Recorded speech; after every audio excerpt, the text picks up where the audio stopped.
guys, welcome back to another tea session with Mrs. T. So today, another good friend of mine is joining me, and we're going to be talking about her journey into motherhood. We're going to be talking about some of the challenges she faced prior to becoming a mom.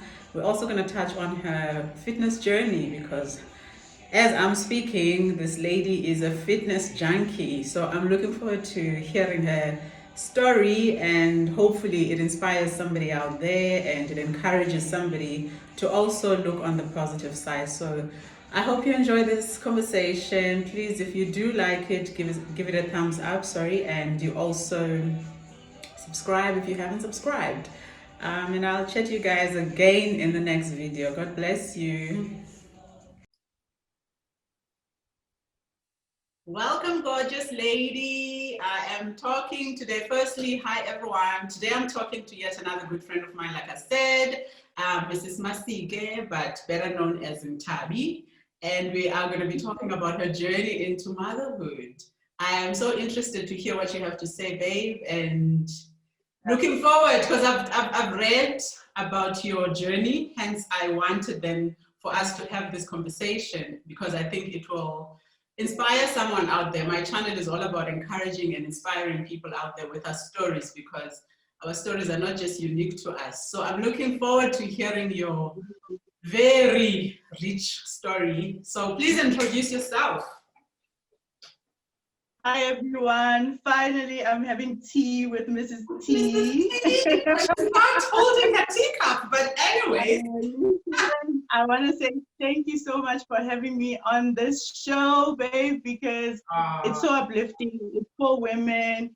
It's just beautiful. It's easy. It's flowing. It's exactly what we need at a time like this. You want to watch content that inspires you. So thank you for this and keep going. Thank you so much. Okay, enough of just trying to soften the host. So let me.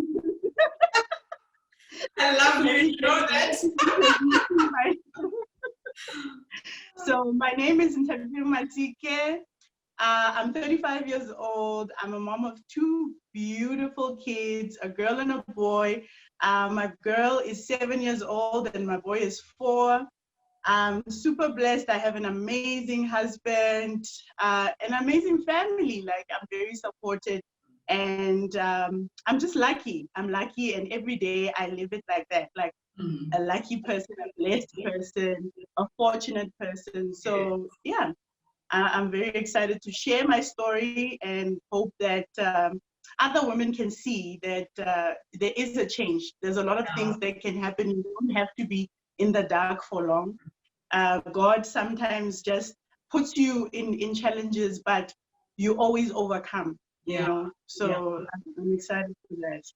Wow. I have to mention, more than likely you are blessed. And I'm pretty sure as you were growing up as a young little girl, by the way, babe, you are Venda. This is what I'm always amazed how multilingual you are. And I forget that you're Venda because sometimes you strike up a Xhosa accent with me and I'm like, excuse you? Yeah, no, I'm Venda. I love that. You are so versatile. But more than anything, like I said, you are truly blessed. You and your husband are best friends, and I'm sure this is pretty inspiring to other people out there. Every time you speak about how the warm things you say about your husband, that is very uplifting to even to other people who are married, just their view now into marriage. It is important to speak about our partners, whether it's great back at the ranch or whether it's not. No life is perfect, but it's very important to. No, but I think also for me, the thing that made it easier is that, like you say, like we are best friends. Like we literally, people sometimes even think we're siblings because even when we're at a party or within a group of people, we just always cackling. We're always with our mouths open. We're the loudest. We just get along like a house on fire. So I'm very blessed to have a partner that from the beginning has been my source of joy, you know, like that person that you can go to no matter what and tell whatever. Yeah. and know that it's never gonna be misconstrued as something else. Like he understands who I am. And I think maybe because we met each other when we were young, Very young. just like you and Mr. T, we were also very young. So I think we learned how to navigate our emotions and feelings, and also to put each other first, like and I think more than anything, our families understanding the type of people that we are, because we're not conventional in everything that we do. Like we are not conventional. Like we just think outside of the box all the time, and sometimes it can be intimidating for other people, because then they're wondering what kind of a couple is this. Like you always get people asking you, but what is your husband gonna say? And I'm thinking, I'd never navigate my life with what is my husband going to say, because I know we are always on the same page. And if we're not, we work our way towards that thing, so that we all understand where the other one is coming from. Yeah. So it's a blessing. It's a major, major blessing. Yeah. You guys met in varsity, or was it before varsity? Yeah, we met in varsity. Days. Actually, I was 18. I was about to turn 19 that year. And he was about to turn 21 just a few months later, like 3 months later, or about a month later. So we always joke that I'm his 21st present, I'm like, I'm the best thing that's ever happened to you since you were 21. So it was so crazy. It was so crazy because I was starting university and he was almost finished. Like he was literally going to the next step. So he was leaving varsity and doing articles and stuff like that. So it was so weird, like having somebody who you're fresh out of high school and you're thinking, what am I doing? Why am I serious? What? And then it was so natural. It was so natural. Like everything was just fluid. Like we didn't overthink anything. We didn't plan anything. We literally just amalgamated our lives so effortlessly that it even scared me at some point. I even started thinking, am I doing too much? Will you not regret this? This is your youth days. You're supposed to be exploring. But then I thought about it. I was like, I'm exploring with him. Yeah. I'm learning with him. I swear God put him in my life. Like I don't even know how to explain how we ended up being a couple. It's the longest story ever and the most hilarious one. I'll need a re-up on the team. Mrs. T. We'll need to do a double dose. So that one is even longer. It's the most hilarious story ever. But you know what? I'm so happy that we met when we were younger, because we had dreams that we built together. We had hopes, we had a vision, and we just stuck to each other. I mean, we were celebrating our anniversary the other day. Yeah. And I was telling him, I was like, I got married when I was 22, So, I never, like everything was done. And then we waited a bit, we saved money. We said, we're going to do the white wedding when we have money. We're not going to rush. But we did the traditional thing, everything. His parents came, they took me, and I got dressed in traditional attire. I was only 22. And I remember him telling me, when he asked me to marry me, we were sitting in bed in the morning on a Saturday. He says to me, he looks at me and he's nervous. And he's like, can I ask you something? I'm like, He's like, no, I just want my people to go to your people's house, something like that. And I'm laughing, thinking, really? And then he starts laughing. But then he pulls me closer and then he says something that even today I still remind him about. He says to me, please don't change who you are. Very important. Because who you are is why I want to spend the rest of your life, of my life with you. And then I remember me saying to him that I hope you also don't change. And he started giggling. But it was a promise that I realized we made back then. Yeah. And it was important for us to do that, because people think that when he says change, he wasn't talking about physical, he was talking about me, like my personality, how I look at things, how I approach life. And exactly, and saying, please stay this person, because at this particular moment, this is the person I need. and I want to see where this will take us in life. And for me, that's been the best thing. So imagine a 22-year-old, you're thinking, yeah, varsity life is over, I'm about to step in, work, and then boom, you're married. And it was fun. It was fun. It was fun. Honestly, it wasn't nerve-wracking. It was just fun. Yeah. So it's been fun. I've been cackling. I've been laughing. I've I literally, my cheek, stay always, you know, they be yeah. No, he's truly a blessing, babe. And it also just goes to show that it's very important to marry somebody who understands you, and you guys did not rush into marriage, even though you got married very young. You did not get married, you did not rush into it for the sake of Namdi chat. So it's very important to know the person you are getting married to and study the person. You don't want any funny surprises. Now, was there any time where you were unsure of this new life? Never. Never even, because it was so seamless. Like nothing changed. Like I remember people trying to impose on us how a married couple should behave and how we should move and how, like, stuff like that. It was the strangest thing. Like, because we were young. Perhaps I did not read. I don't know even how to explain it. It's as if people felt like, okay, so they're young, so we have to teach them like how to be married, which was the strangest thing ever, because we like spoke from the beginning. We're like, our parents, number one, you know, and obviously we're gonna look at our big brothers and sisters. And obviously, but he said to me this one time, he's like, I don't want to emulate other people's lives. No. Why should and he said God gave us the ability to think for ourselves.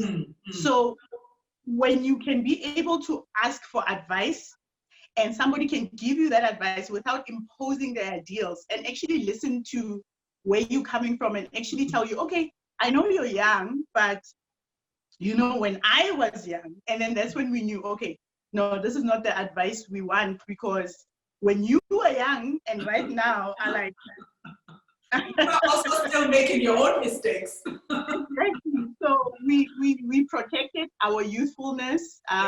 We protected our like how raw and pure we were in a way, because we had never been married before. So we took everything one step at a time, and it wasn't easy, obviously, because people are always looking at you and they're thinking, but these people, why are they like this? Why do they, you know, like, why? Like, everything was just a why?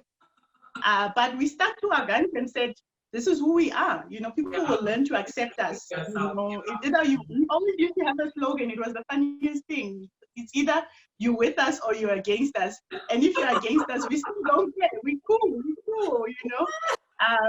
So it was fun navigating through that in the early days. And I think gradually, as people started to see that this marriage is a marriage, it's not a sham, you know? These people are not playing. It's like they really in love. Yes. So, and then that's when when are you having kids questions started creeping in, because now obviously, you know, you have to, you know. Otherwise, be fruitful and multiply, Masikes. As if it's that easy. Hence our topic today, your journey into motherhood. You obviously experience pressures from those people who are nosy, and I mean, it's very insensitive. I have to actually voice it. It's very insensitive of people to feel the need to ask such questions, because number one, they don't know your medical record. They don't know the battles or whatever you're facing currently, and a person has the audacity to ask you, so when are you falling pregnant? You know? Yeah. Would it be fair? I find that my husband always says this, that you must accept that some people, when they see you and they haven't seen you in a long time, they're always gonna gravitate toward whether you have children or not, or your weight. So those two things are like the common things that people feel is an entry into a conversation when you haven't seen each other in a long time. Like the first thing they're gonna comment on is whether you have had kids already, or also like, oh, you've lost so much weight. Oh, you've gained so much weight. You know, like that's it. Like that's what we do. Like, and it's the weirdest and craziest thing. And most, like you say, it's absolutely like like it's not nice. Like it's hurtful It's very sometimes because sensitive. you don't know what that person is battling, and you're Mm. constantly asking them a Mm. question that has nothing to do with you. Like, you know, and I call them womb watchers. So I had my fair share of womb watchers around me for a while. I like that. Watches. Oh my goodness. Yeah, the womb security, the womb police, the womb Oh my brigade. goodness. So you everything. I had a lot of that, and obviously as a young couple, you know, you plan. You know, okay, financially this is where we are. Yeah. Which is very important. Are you ready to have children? And I mean, with us women, you're already on birth control, so you're thinking, okay, let me stop birth control. Let me see, you know, let me just get myself into that place, because now I feel like we're financially ready. We are old enough, we're mature enough, you know, we've prioritized our lives, we have a home, we'll definitely be able to pay for school fees, if, you know, like, so you're thinking. And that journey for me was like, the minute I decided that, okay, I'm telling him I'm ready, and we spoke about it, and it was like, oh, okay, sharp. You're thinking, oh, okay, we sharp. I'm gonna stop the birth control, and then life goes on, and soon we're gonna hear, you know, or feel things, and you know, it's on and popping. And like literally, it was like nothing happened. I remember after a year or so, I'm thinking, how? But I've been off this medication, and you know, I'm not seeing anything. And obviously now you must remember, now you have the womb watchers constantly feeding in, and that now creates, it amplifies the anxiety, and you start thinking, okay, something is definitely wrong. We speak, and then, you know, I started experiencing irregular periods, and you know, they would dip in, like I'd have a period now, and then 2-3 months I'll have a period. In between, it'll be just weird. Like, but even then, I wasn't like, yeah, super mega stressed. I mean, I had to ignore other things, but eventually I decided, no, I need to go to a gynae, and just find out what's happening. Let me just get a thorough checkup. And so we were living in the Northwest, because we had moved around that time. So I found a really nice doctor around there, and he was like, okay, and I was very nervous because I'd never been to a male gynae before, so that experience alone. And he was very kind and very sweet, and he told me, okay, listen, I'm gonna do an ultrasound, and then I'm gonna do everything and check. And as soon as he went in with the ultrasound, he was like, oh, and I'm like, oh, and he's like, phew, there's so many fibroids here, like so many. Like, he's like, he just started, you know, shaking his head, like, oh no. And then I'm thinking, fibroids, what are fibroids? And he's like, yeah, no, you have fibroids. And then he proceeded to explain to me what he's gonna try and do. And he said, you know what, I don't want us to do anything surgical now. I want to put you on a hormone treatment. Have you taken some hormones? Have you adjusting your life? Because I was overweight. I mean, I started working. I was living a good life. You know, corporate young corporate girl. You know, I was feeding myself very well. Maybe too much. Because why not? Yeah, that's a topic for another day, you know. But anyway, he told me, listen, I'm not happy with, he didn't say he wasn't happy with my weight, but he said, you know what, sometimes it does happen with most women that weight gain can also exacerbate certain conditions. And he explained, and he said to me, I want you to try, start small, do something, aerobics, running, skipping, and also take this hormone treatment and see how this thing works out, you know. And I literally found this amazing lady who had an aerobics class in the Rustenburg Stadium. And I would drive there in the afternoons. And I met this awesome group of ladies. So it was like 10 ladies. And we literally used to do aerobics. I'm telling you, this lady was a cop, the instructor. She was a cop, and so she worked in the morning. So she did like a night shift, and then she would go home and sleep, and then wake up, and then come train us. Oh wow! So when she had just woken up, so she was fresh. I'm talking about fresh, né? And she would jump and do high knees, and it was hectic. I remember I wanted to quit the first day. I was like, I'm not coming back here. I'm not. What is this now? This is insane. Her name was Lizzie, and she was so, like, she pushed me. Hey, she was like, you're young. Like, I'm not going to take this from you, because in the class, there were a whole lot of older women, like, close to, like older ladies. I'm talking about 50 years old, who were like saying, no, I don't want to be like this. I want to be fresh again. So I was the only one in my 20s in that class. So she refused. She's like, you are going to be my assistant instructor in 6 months. So you need to get your game up. And I promise you, within, that 6 months, 8 months, I had lost weight. I was energetic.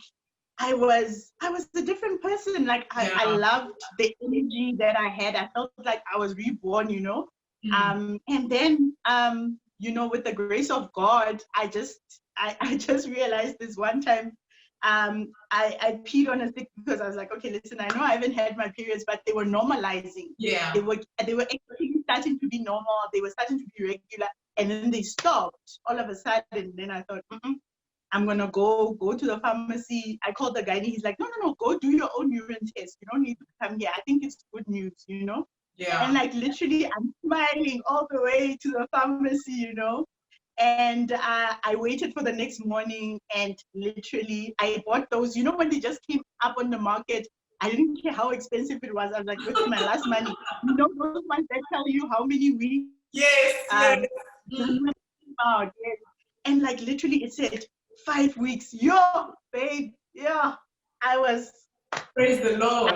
Oh, wow. I was elated. I think I was screaming and praying, and I told my husband, he was in a meeting, he couldn't answer, but I was just like, oh God, this is it. This is it. Like, I was literally, I was ecstatic. And,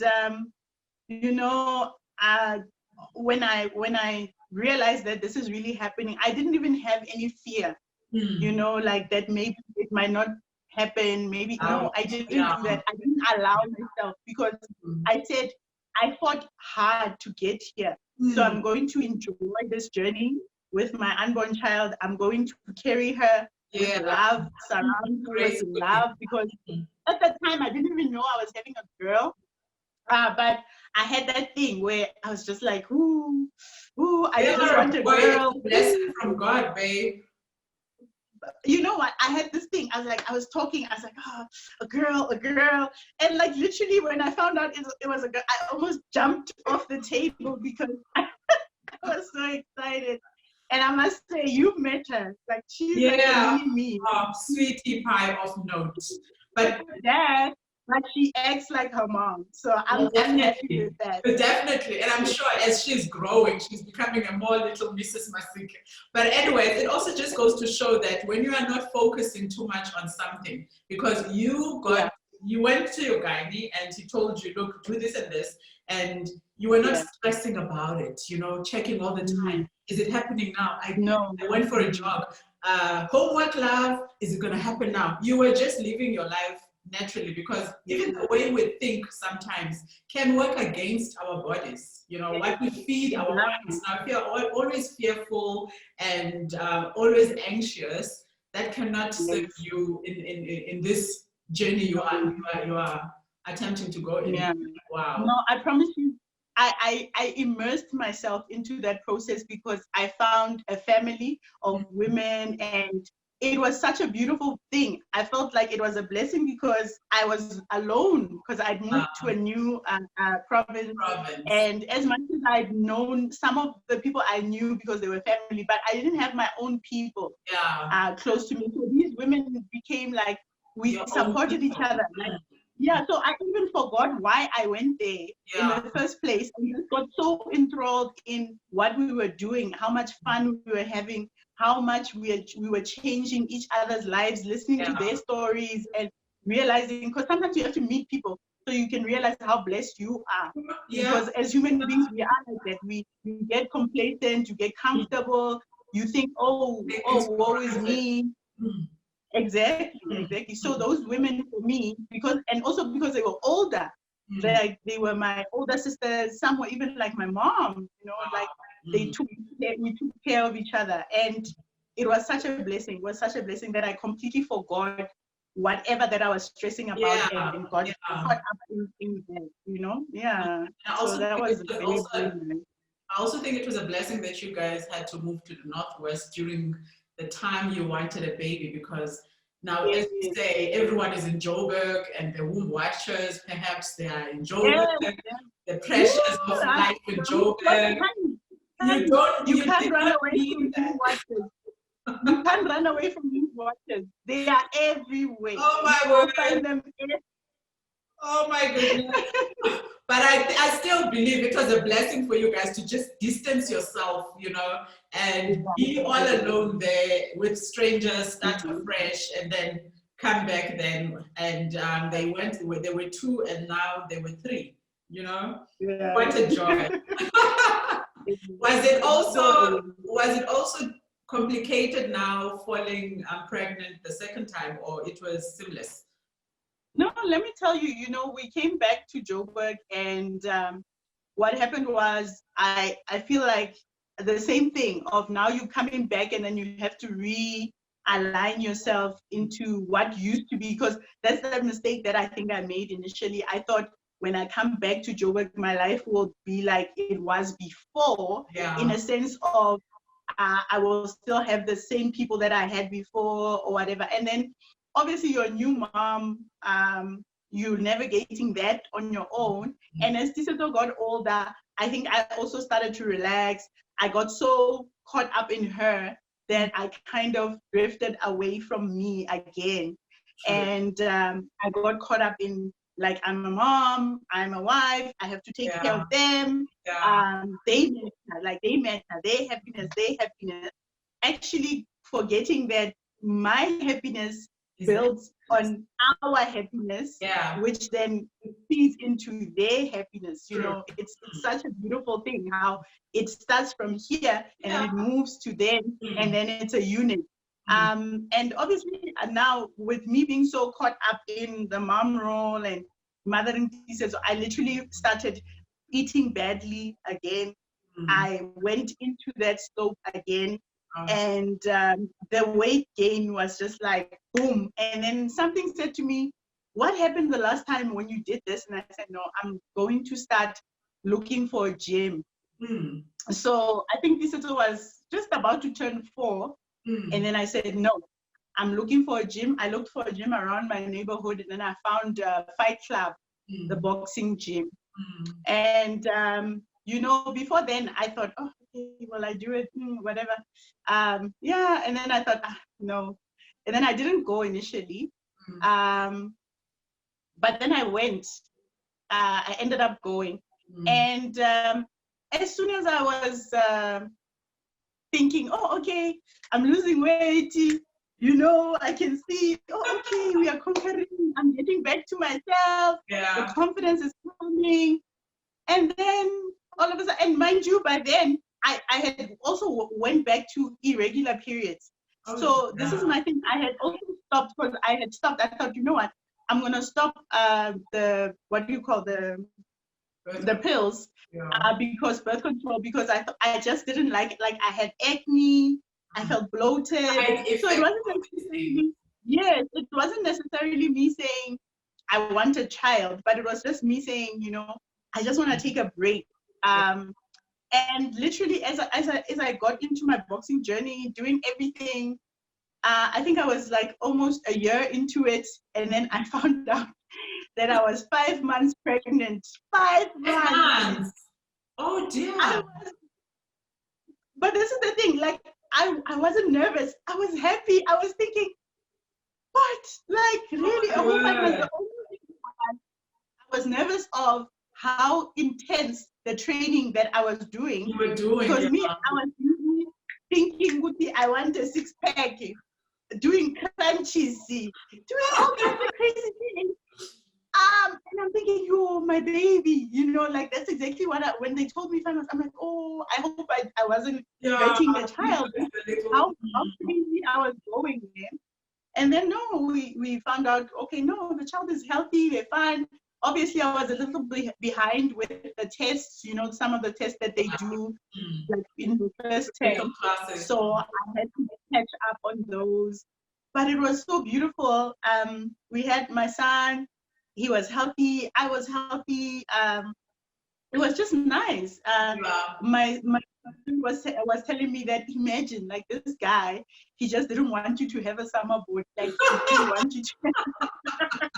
Maybe those secret prayers, Lord, this woman is so much into gym. I don't care. I just focused on him, and yeah, it was just beautiful. My kids loved each other. They still love each other. They still get along very well. Yeah. This is the very sweet, loving and soft. She's nurturing. And her brother is very sassy, very, smart, like this person that knows exactly what he wants. But, you're only thinking, really, like you were born yesterday. How do you know everything, But they get along very well. And like you were saying, as soon as you get into that, you're a mom, I went back into that zone again. And then I just left everything and I said, you know what, my son is here, I'm breastfeeding him, I'm going to focus on him, give him my everything. Yeah. And lo and behold, I woke up and I was literally 113 kg from where I was.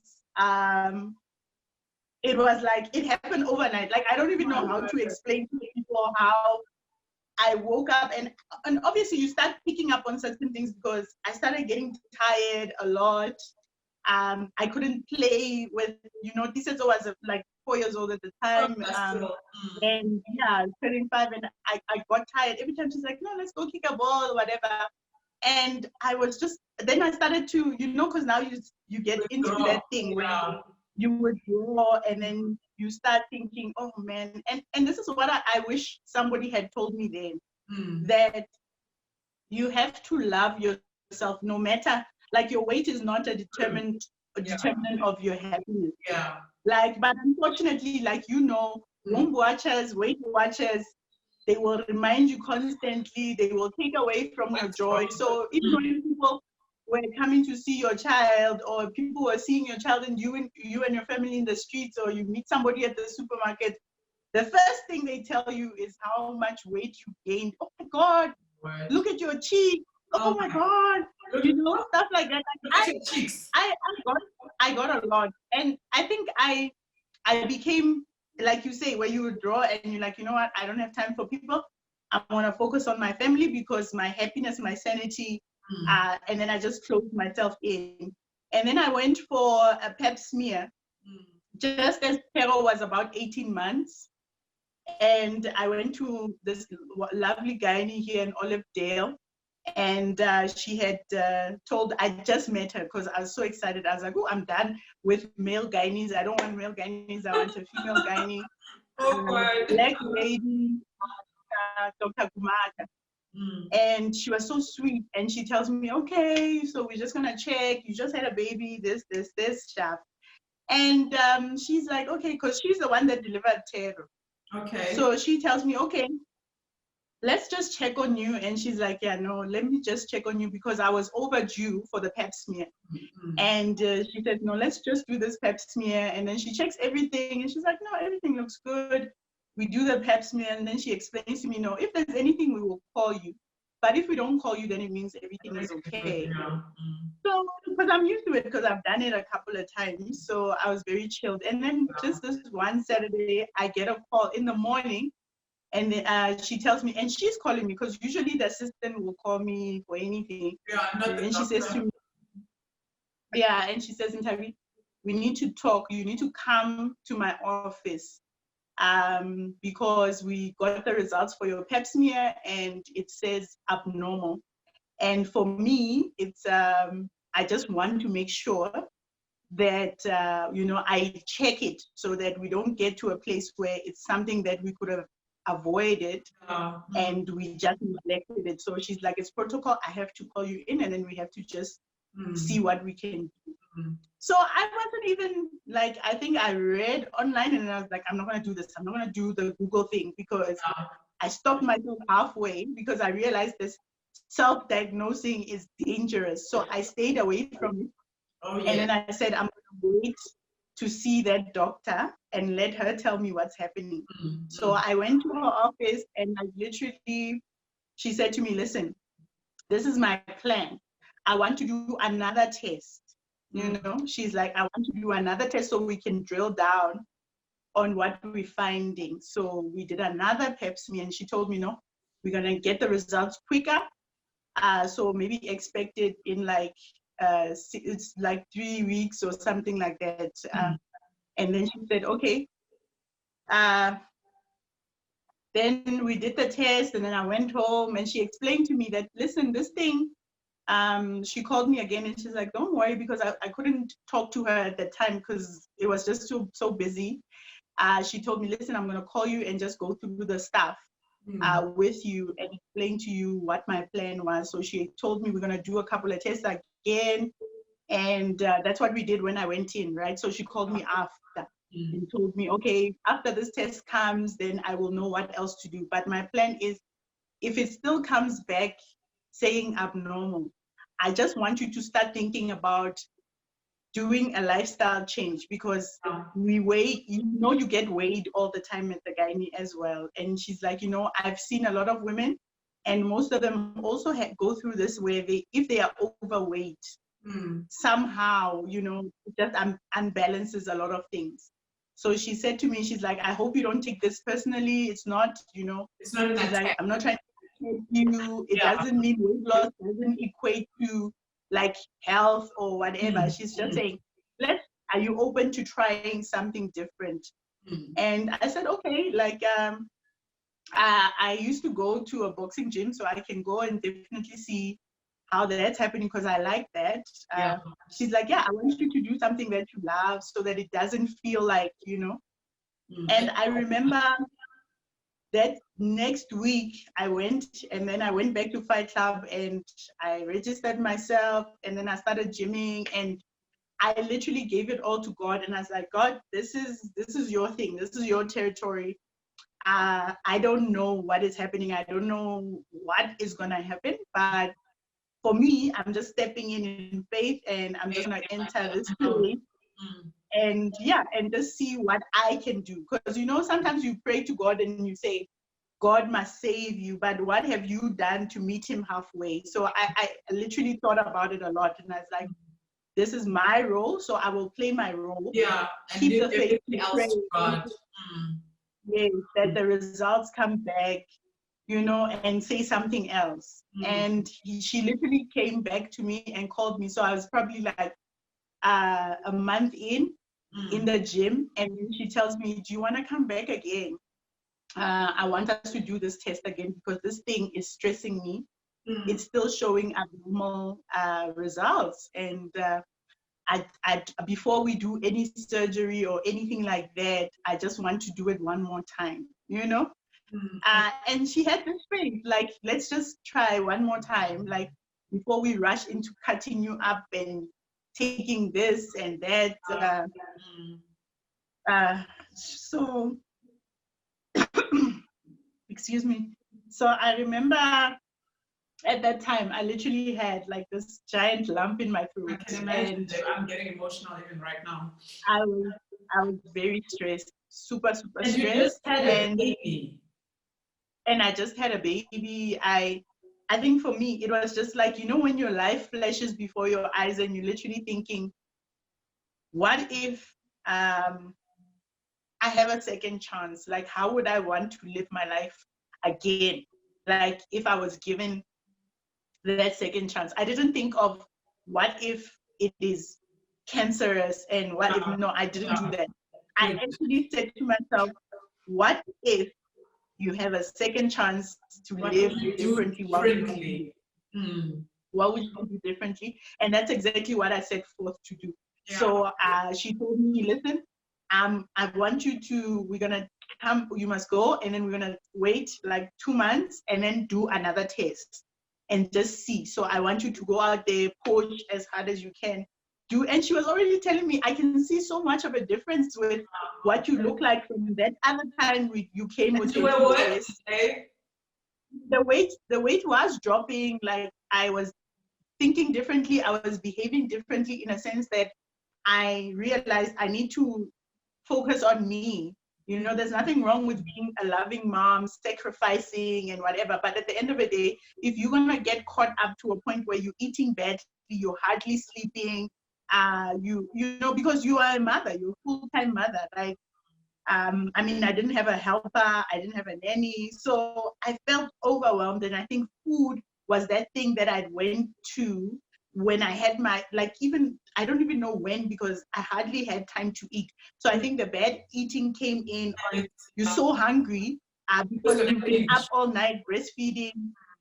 So you just binge, you know, you just eat to just get full, so that, because you don't know when you're gonna get time to actually sit down and enjoy a meal. So it was bad habits like that that I had to go back and change and understand. I need to nurture myself the same way I'm nurturing my kids. I need to pour into myself. So I literally started doing, like, I joined the yoga class. I connected. I just started to focus on building myself. That to a point where in that 3 months, I forgot. Like, I just forgot, and I just loved this new life. I made new friends, in a sense that I surrounded myself with people that I knew just wanted the best for me. Like, they were in that struggle with me, so we were all walking this path together. And lo and behold, literally 3 months later, I go back to this woman. At that time, I had lost like probably 30 kg, something like that. And she says, okay, we're gonna do the test. And then a little time went by. I'm not even sure how long, because I switched off. I was like, we're gonna do this test and then I'll wait for them. I'm not gonna stress over it. I'm not gonna watch my phone and say what's happening. Literally on this day, I was at the gym and my phone rings and I'm thinking somebody's calling me. I'm thinking it's my husband.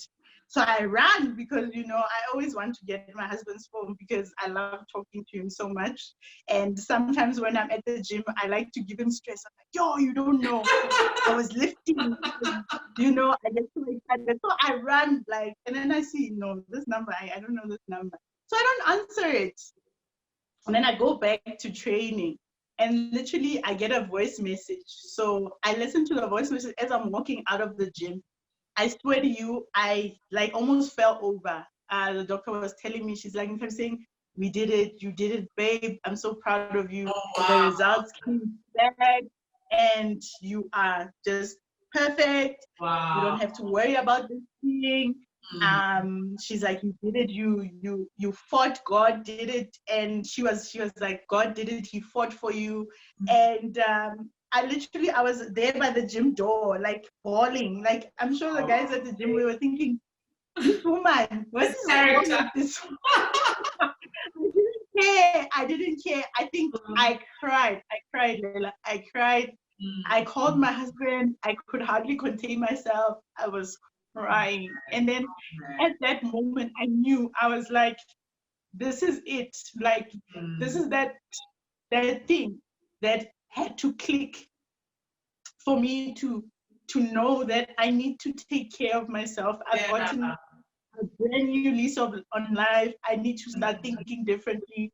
I need to love myself. And the other day I posted on my WhatsApp, and I said to people that people think that when you gym, when you are obsessed with exercise, or that you are vain. And I'm like, people don't understand. It's not about vanity. It's about health and wellness. It's about knowing that you are not lucky. Maybe I had to go through this so that I can also show other people that we need to take care of ourselves. We need to change the way we live. we need to change our habits. Start focusing on us, especially as moms. Yeah, there's We a need lot we to, carry. yes, we need to start saying your sanity, your health is also important. It doesn't take away from your children. It does not take away from your husband. In fact, your health and mental wellness adds on to your family. It builds. It's the bridge. It's the glue. When you are healthy, when you are happy, when you tend to be this person that just radiates energy, this person that just radiates love, and to get to that place, it's not easy. I always tell people, I'm like, my fitness journey isn't about, because it's not about me trying to make other people look bad, because I'm always posting my workout. Why should they feel bad? They can then just but it's the weirdest thing. It's the weirdest thing with human beings. Like the minute they see you thriving in something, the minute they see you doing something for you, somehow it connects to them and them not doing something. So it's as if you are calling people out and saying, and I'm like, I promise you, I am trying to reach out to those that need it. They know, and they will know that the content is for them. Those that are struggling, those that are doubting themselves, those that are going through those things where you want a child, you don't know what's happening, you realize, okay, maybe I'm overweight, you don't know whether will this help, will this, sometimes somebody else's breakthrough is for you also to learn. Yeah. I always say that. Sorry to cut you, babe. I always say that the right people will hear you. Well, yeah, it doesn't matter the naysayers and the watchers and the police guards and securities that are watching and not saying anything. But you reach out to the right people and they will hear you. Wow. Yeah. So and also people must, I pray that after hearing your story, people will take a step back from always judging other people, always questioning other people. You don't know what's happening behind that smile. Mtabiseng is always, Mtabiseng, by the way, doesn't it mean being happy? Something like that? Make me happy. Make me happy. But you are always this jovial person. You are always, you are full of good spirits. And they mustn't now think, oh, her life is perfect. Behind that smile, there's a struggle that she's going through. Can people just be sensitive around people? Can we all just learn to love one another? My biggest lesson was, my name means Ntabiseng, as in people must make me happy. And then I realized that I made myself happy. The minute I stepped in and took that role and said, I am responsible for me, I'm responsible for my smile. I wake up and I choose just radiance. I choose happiness, pure happiness, because that's something for me. And I also vowed to share it. And I said, I'm never going to sit and when I know that something else can help somebody and just keep it to myself. I mean, in that time, I learned how to swim. I took it upon myself. I was like, I'm going to learn how to swim. Like, I'm going to stop having fear of things, I'm going to start living. And I learned how to swim. I learned how to ride a bike. I ride a motorcycle now. Life is amazing. The fearlessness came from knowing, what if I didn't have an opportunity to do that? What if that was my last chance to actually live a normal life? So I had that responsibility to now say, I'm living. This is it, point blank period. I'm living, no matter what it looks like or sounds like to other people, I'm living. And in all of this, I've had the most supportive husband of them all. Like, any crazy thing that I say I'm gonna do, he's like, yeah, babe, do it. When I was starting. I'm gonna learn how to ride a motorcycle. He's like, of course you are. You've always liked motorcycles. I like motorcycles. Let's do it. Oh, wow. Like, he's not that person. Like, he's just always in the forefront. My biggest cheerleader. My biggest supporter. So I don't have fear of people and their perception of me, because I know I have a pure heart and everything that I do comes from a good place. So now I've really decided I'm going to post workouts on Instagram. I'm going to keep other ladies motivated. I'm going to build a tribe of people that understand that exercise is not a punishment. Exercise is an outlet. Exercise has helped me cope with the coronavirus outbreak. During this time, I've went in even harder. I've focused on myself. I've relooked at my life. I've made goals, decisions. I've set things up. And I really realized that exercise was the key to me finding myself again. It was I had to break the lock, you know, for me to get back to who I am. And it carried me, like it just miraculously made me know that I'm here for a reason. And no matter what time God has given me, I'm going to make the best of that every single day. And when you start your day refreshed, you're able to tackle anything. You're able to go anywhere. You know this. You also an exercise fanatic. You know, you are there with me. You know that this lifestyle has got nothing to do with the aesthetics. It's not about, the aesthetics are beautiful. They're beautiful, but that's not the focus. That's not why you do it. It's an even bigger thing. Like I want to be 80 years old playing soccer with my kids. I want to be that 80-year-old grandma that's like diving into the pool, doing 40 laps, whatever. Like I want to do the same thing. I want to live vicariously from here until the end. With zero regret. And I can only do that through God, God's grace, God's love, and of course my family. And for me, I've been fortunate. And I'm going to live my life like a fortunate person. I'm going to live my life like a blessed person. I'm going to live my life like a person who was sent here to make an impact. And I hope that my kids remember me like that. I hope that my family and friends remember me as the person like that who put other people in their life, but not in a way that it then eats away at you, you know, where you are giving and giving, and you shouldn't give expecting to get something in return, but you should give freely, but never forget to nurture yourself so that you can keep on giving. Because if you don't nurture yourself, then you can't keep giving what you don't have. What are you going to give? So what are you going to give? What are you going to give? So, my journey, this is the beginning. It's only the beginning. What a beautiful story. What an encouraging and inspiring story, babe. Behind your beautiful smile, Gandhi, you were going through such heartaches. I'm so sorry you went through that, but yet again, the merciful God, the ever-present God, and the faithful God was right there beside you. And you said those prayers and you saw you through. Oh my goodness.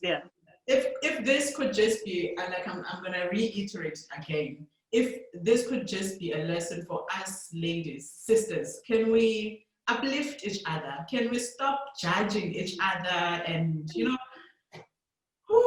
there's so much, people are going through a lot, and then there are then those insensitive people. But then it also, I've learned personally now that when you encounter such people, they are going through things themselves, shame, and they need healing in that area. So I tend to be very sympathetic and forgiving whenever I encounter people who are judging me or people who look down.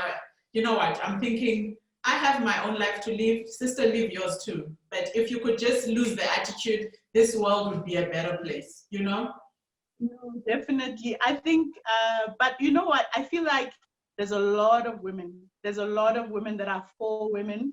There's an awakening happening. There's a lot of, you know, like you said, that you will find your tribe. Your tribe will find you. In a way, you get into these journeys, and then I found amazing women. I found that there's actually women that care about other women, that want to build a sisterhood, that want to support, that want to encourage each other. And like you said, you can't be a pessimist in life. You No. always have to see the good side. So even though I've had a lot of women try and break me down and say negative things and do whatever, what the silver lining was they taught me that now when I find women that are for me, I Yeah. appreciate them even Appreciate it. harder. And Yeah. I let them Not know take them how for valuable they granted. are. Yeah. Yes, And there's this thing they about must older know. people. Now, You know? I, sorry, yeah, now with my friendships, I'm very intentional on me, like what I'm bringing to the yeah, friendship. what are you contributing? But I've opened up myself to say some friendships, and I think we've also touched on this before, where you're talking about how some friendships are seasonal, some friendships Yeah. are you won't know. You just need to get in there, Yeah. and when it stops, be I know. okay with yourself and I say, know. okay, this friendship has stopped. Yeah. It's not a reflection on you. It's No. not a reflection. You carry on and you still love on the people that are still there. That's important. Don't get hung up on things that could have. Focus on loving the people that are here at that present moment, walking the journey with you, that are genuine, that are true, Yeah. and be the same for them. Be Yeah. the same for them. Don't cry over spilled milk. Don't dwell over the past. Keep moving. That's my motto. I keep moving. I keep moving, and I'm always holding on to the people that want to move with me. And if one of them says, "Okay, I think I've reached my stop now. I'm gonna get off this train," Later. I give them love. I give them love, Yeah. and I say, "God bless you, and I hope you find what you're looking for, and Yeah. I hope you grow." And who knows? Maybe one day when we're 80, we might meet each other again, and then it might be on important. our teeth. You know. But Wow. I'm happy though. I'm happy. I'm happy. I make decisions.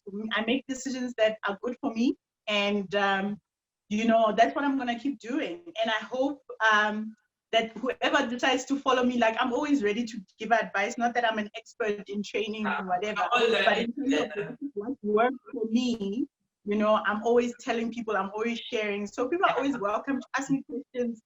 I don't mind that. I always share because I feel like we need to share. We need to, share more. We need to open each other more with good things instead of sharing gossip, sharing, unnecessary things. Let's build. Let's build each other by sharing good things. Yeah. Well, I look forward Yeah. to chatting to you in person now. There's level 2. Visitors are allowed. I would have loved to have this. Yeah. Our sanitizers. Yeah. Please. We'll definitely have another tea time together, more in person now, to chat more about life, Yes, with Thank cake. you for using. Hey? With cake, please. Ndiyacela sana with cake. I'll make sure there's some tea bread there. Thank you for making time for me, babe. Your story is so enriching. I'm praying that it encourages another sister out there, other women who are encountering things. And like I always say, I like sharing on my Instagram that let's exercise to physically be okay and mentally. Mental health is so important. You can't do one and think they are both connected. Let's push. Whether you are a person who likes walking, walk, sister. Keep moving, because mentally then you'll be okay. Your story is so inspiring, babe, and you've turned around 360 degrees, and I love you. I love you for the big heart that you have. You truly have a good heart. If people don't tell you, take it from your big sister. You have a good heart. You have a big heart. You are always willing to share. And you're not just saying it. I will call you out if you're just saying things. I'm that sister. You actually do share. You do share with an open heart. That try this out. It worked for me. Wow. Keep at it, babe. How long I've known you and how consistent you've been in being a big sister, just always, I know, we don't speak often, and I always say this, that sometimes for a friendship to work, it doesn't mean you have to be in each Every other's faces day. all the time. For me, I feel like you know this, you know our journey. Like Yeah. we somehow find each other every now and then. It's like there goes a period and then boom, there's something that we have in common again, and then boom, and then again, it's just like that. But for me, the greatest thing is even in those absent years or whatever, Yeah. we still always just catch it on. Like Yeah. Nothing. No love. No love was lost. Yeah. Yes, no, and I appreciate your advice. You know that I value it. I've always valued it.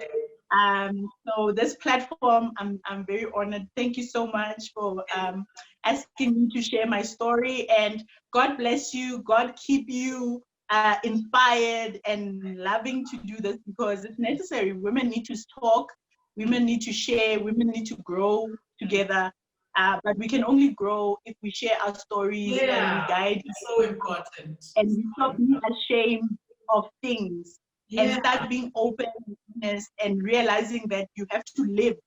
And sometimes life doesn't, go the way you planned, but with faith and just persistence, you can get there. You can get to a good place. You can get to a happy place. And we need to. I mean, with all this domestic violence, with all this, it's crazy. We need to form a sisterhood where that sisterhood. Yeah, where you feel safe and supported and not judged, Wow. Because we our own harshest critics, that's the unfortunate thing. So unfortunate, But thank you once again, babe. Stay beautiful and love to the family, your beautiful family. Like I said, we will do this again behind now in real life, not with Zoom. I've had to teach myself how to do these Zoom meetings, but it's going well. Keep well, my angel. No, you're fantastic. You're fantastic at it. You're a champ. You're winning. I fought ahead, babe. Love you, Lord's angel. Now, mommy duties are calling us, so we're gonna. You know it. Our time is gone. Keep well, babe. I'm gonna stop our recording now. Okay. Stay blessed. Thank you, babe.